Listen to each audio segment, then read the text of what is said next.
Miss হবে না আপনার পছন্দের টিভি শো। দেখুন জি5 অ্যাপে একদম ফ্রি। তুমি আমার মুখে মুখে তর্ক করছো? রিয়েলি? তুমি জানো আমি কে?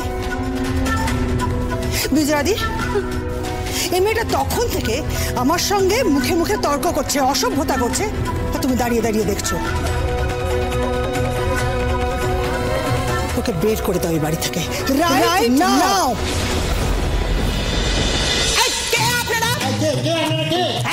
খাবার টেবিলের দিকে আমার নিজে বেরো।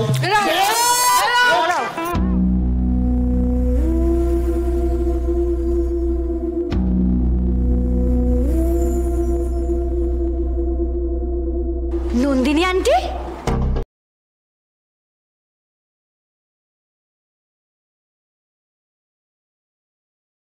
এখন থেকে লাহিড়ী বাড়িতে ঢুকতে হলে আমায় পারমিশন নিতে হবে?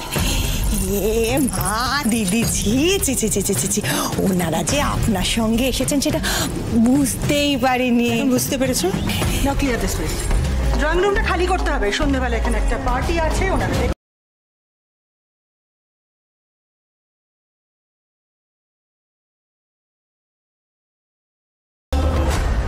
আর ইয়েস, রান্নাঘরটা ওটাকে বন্ধ করুন, দরজাটা ফাস্ট ফাস্ট, জলদি, সময় নেই, তাড়াতাড়ি। 1 মিনিট। বলছিলাম ম্যাডাম, রান্নাঘর বন্ধ করে দিলে কি করে হবে? ঠাম্মির খাবার তো এখনো তৈরি হয়নি, আর গরম জলটা সেটা এখনই লাগবে।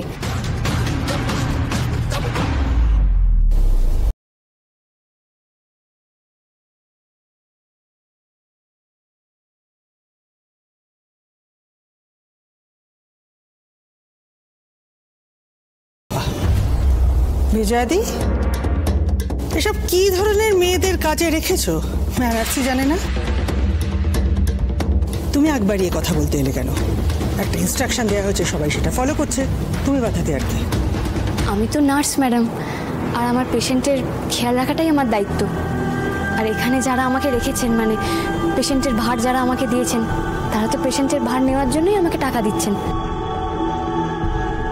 আপনারা হাঁ করে দাঁড়িয়েছেন কেন? সময় কাজ শেষ না হলে একটা পয়সাও দেব না। কিন্তু এখনো তো গরম জল হয়নি, আর ঠাম্মির খাবারটাও তো তৈরি হয়নি বিকেলের। রান্নাঘর বন্ধ করে দিলে কি করে হবে ম্যাডাম? তুমি আমার মুখে মুখে তর্ক করছো? রিয়েলি? তুমি জানো আমি কে? বিজয়াদি, এই মেয়েটা তখন থেকে আমার সঙ্গে মুখে মুখে তর্ক করছে, অসভ্যতা করছে, আর তুমি দাঁড়িয়ে দাঁড়িয়ে দেখছো। ওকে বের করে দাও এই বাড়ি থেকে রাইট নাও। হ্যালো। পেশেন্টকে এমার্জেন্সিতে অ্যাডমিট করুন, আমি আসছি। কি ব্যাপার, এখানে এত চেঁচামেচি কিসের? না না, কিছু হয়নি। ওই আসলে রান্নাঘরটা একবার বন্ধ করতে হবে, বিকেলে পার্টি আছে না, গস সাজাতে হবে, তো তাই আনন্দে জানতে চাইছিল যে তো ঠাম্মির তো টাইমে টাইমে খাবার অভ্যেস, তো রান্নাঘর বন্ধ হলে রান্না হবে কি করে? কি মিষ্টি করে তুমি বললে।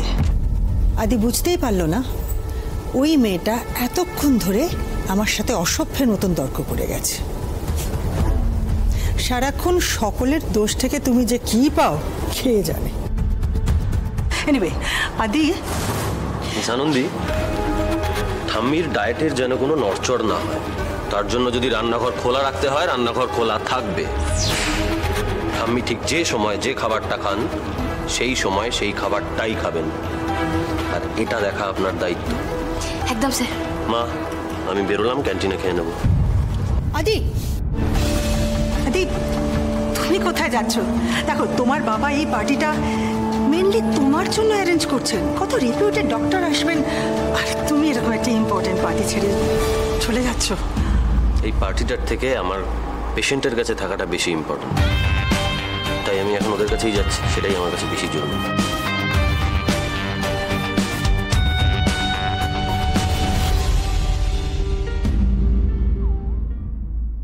আমি এই বাড়িতে অপমানিত হতে নিশ্চয়ই আসিনি, আর ব্যাপারটা সত্যি কি খুব ভালো হলো?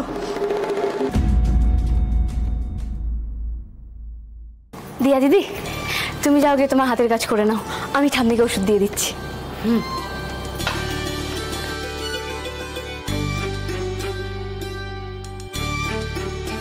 হ্যাঁ রে, তুই এখন আমাকে ওই তিতকুটে ওষুধটা গেলাবি তো? আগো, ওই ওষুধ এক ফোঁটা জিভে পড়লে অন্নপ্রাশনের ভাত একবারে বেরিয়ে আসে।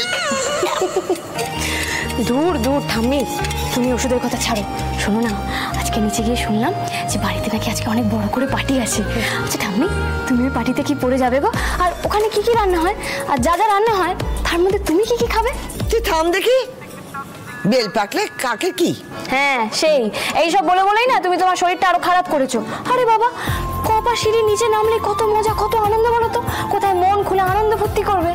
একবার মন খুলে গিয়ে আনন্দ ফুর্তি করে এসো না, দেখবে না শরীরের অর্ধেক অসুখ একদম ভালো হয়ে গেছে। আমার ওখানে যাওয়া বাড়বে। কত বড় বড় ডাক্তাররা আসবে, আমার ডাক্তার ছেলেরা থাকবে, আমার নাতিরা থাকবে। আমার মতো এই মুখ্য বুড়িটা ওখানে কি মানায়? বারে, তুমি তোমার নাতির কত আদরের ঠাম্মি বলো তো। আর তোমার ছেলেরা কত বড় বড় ডাক্তার, তারা এই বাড়িতে পার্টি দিচ্ছে। সেই পার্টিতে তুমি গেলে তোমাকে মানাবে না? এটা কোনো একটা কথা হলো? সত্যি করে বলো তো ঠাম্মি, এই যে বাড়িতে আজকে পার্টি হচ্ছে, তোমার যেতে ইচ্ছা করছে না? হ্যাঁ করছে তো, খুব যেতে ইচ্ছে করছে আমার। জানিস, তোর দাদু বেঁচে থাকতে মানে ঘন ঘন নয়, তবে মাঝে মধ্যে এরকম অনুষ্ঠান হতো তো, হতো। কিন্তু তোর দাদু আমাকে মোটেও নিয়ে যেতে চাইতো না। আমিও নাচের বান্দা, আমিও জোর জবরদস্তি করে ওই অনুষ্ঠানে গিয়ে ঢুকে পড়তাম। হ্যাঁ রে, কত রকমের পদ রান্না হতো, আর আমি না সব গিয়ে চেকে চেকে দেখতাম, চেকে চেকে দেখতাম। কি আনন্দ যে হতো রে।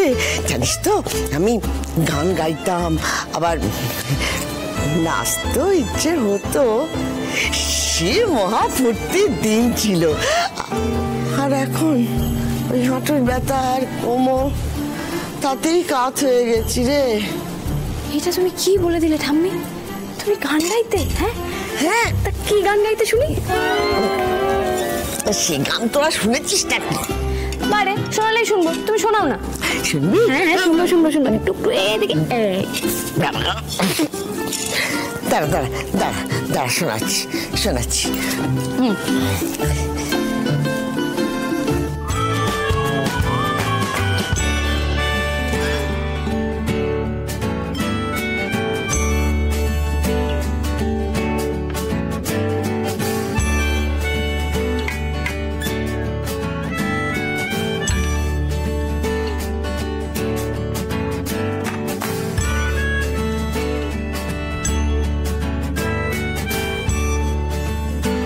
সত্যি মেয়েটা বড় ভালো। দেখো ঠাকুর, এই নাচটা যেন টিকে যায় বাড়িতে। জি5 ডাউনলোড করুন আর সব এপিসোড দেখুন একদম ফ্রি।